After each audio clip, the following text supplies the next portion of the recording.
10,000 கோடி கொள்ளை மீண்டும் களமிறங்கும் அமலாக்கத்துறை, அதிரும் கோபாலபுரம், மொத்தமும் காலி. தற்போது தமிழகத்தை உலுக்கியிருக்கும் சம்பவம் கனிமவள கொள்ளையை தடுக்க கோரி தொடர் போராட்டங்களை நடத்தி வந்த புதுக்கோட்டை மாவட்டத்தைச் சேர்ந்த சமூக ஆர்வலர் ஜகுபர் அலி லாரி ஏற்றி கொலை செய்யப்பட்டதுதான் அதிர்வலைகளை ஏற்படுத்தியுள்ளது. திமுக அரசு ஆட்சி பொறுப்பை ஏற்றதிலிருந்தே மணல் விவகாரங்களும் அதில் நிலவும் சர்ச்சைகளும் குறைவே இல்லை.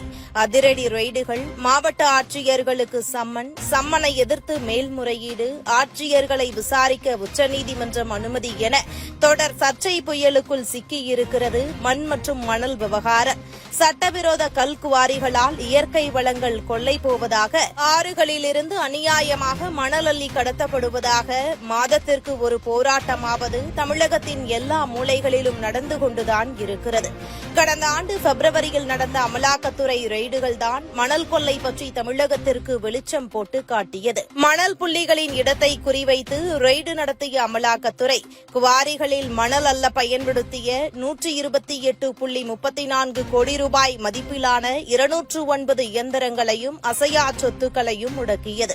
தமிழகத்தில் 23 லட்சம் யூனிட் மணல் சட்டவிரோதமாக எடுத்து விற்பனை செய்யப்பட்டிருக்கிறது.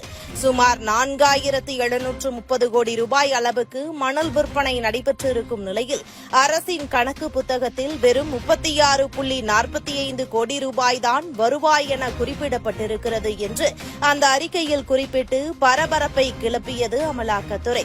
அந்த அறிக்கைக்கு பிறகு கிட்டத்தட்ட 5 மாதங்களுக்கு தமிழகத்தில் மணல், மண் அள்ளுவது ஓரளவு கட்டுப்படுத்தப்பட்டிருந்தது. இப்போது மீண்டும் கனிம வளங்களை சூறையாடுவதற்கான டீமை ஒருங்கிணைத்துக் கொண்டிருக்கிறார்கள் என்ற அதிர்ச்சி தகவல் வெளியாகியுள்ளது. இந்த நிலையில்தான் சமூக ஆர்வலர் ஜகுபர் அலி லாரி ஏற்றி கொலை செய்யப்பட்டிருக்கிறார். மாஃபியாக்களின் கட்டுப்பாட்டில்தான் இன்றளவும் மணல் வியாபாரம் தொடர்ந்து நடக்கிறது. தற்போது 106 இடங்களில் ஆற்று மணல் எடுக்க அனுமதி இருக்கும் நிலையில் 26 இடங்களில் ஆற்று மணல் வெட்டி எடுக்கப்படுகிறது. ஒரு யூனிட் ஆற்று மணலுக்கு அரசு நிர்ணயித்திருக்கும் விலை 1000 ரூபாய். 3 யூனிட் கொண்ட ஒரு லோடு ஆற்று மணல் 3000 ரூபாய்க்குத்தான் விற்கப்பட வேண்டும். ஆனால் ஆற்று மணலை வெட்டி எடுப்பதில் தொடங்கி வெளியே வியாபாரம் செய்யும் வரையிலாக கோலோச்சும் மணல் மாஃபியாக்கள் ஒரு லோடு ஆற்று மணலுக்கு குறைந்தபட்சம் 18,000 ரூபாய் வசூல் செய்கிறது. அதன்படி பார்த்தால் ஒரு லோடுக்கு 15,000 ரூபாய் வரை சுருட்டிக் கொள்கிறது மணல் மாஃபியா. தமிழ்நாடு முழுவதும் ஒரு நாளைக்கு 20,000 லோடு ஆற்று மணல் விற்பனையாகிறது. ஒரு லோடுக்கு 15,000 ரூபாய் என கணக்கிட்டு பார்த்தால் தினம்தோறும் 30 கோடி ரூபாய் சம்பாதிக்கிறது இந்த மணல் மாஃபியா.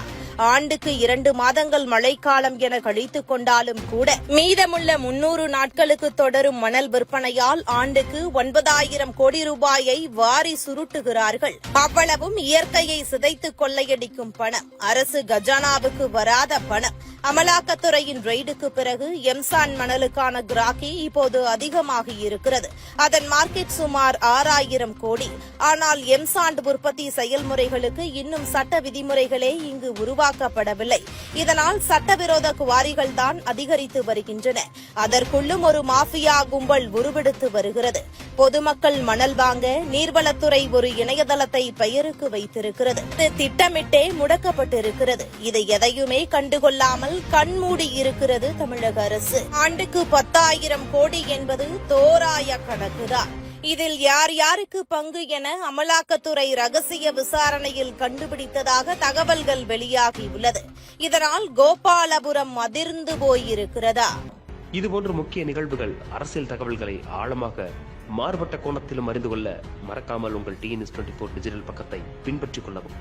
உங்கள் ஒவ்வொரு ஆதரவும் இதுபோன்ற பல நிகழ்வுகளின் பின்னணியை அறிய உதவும்.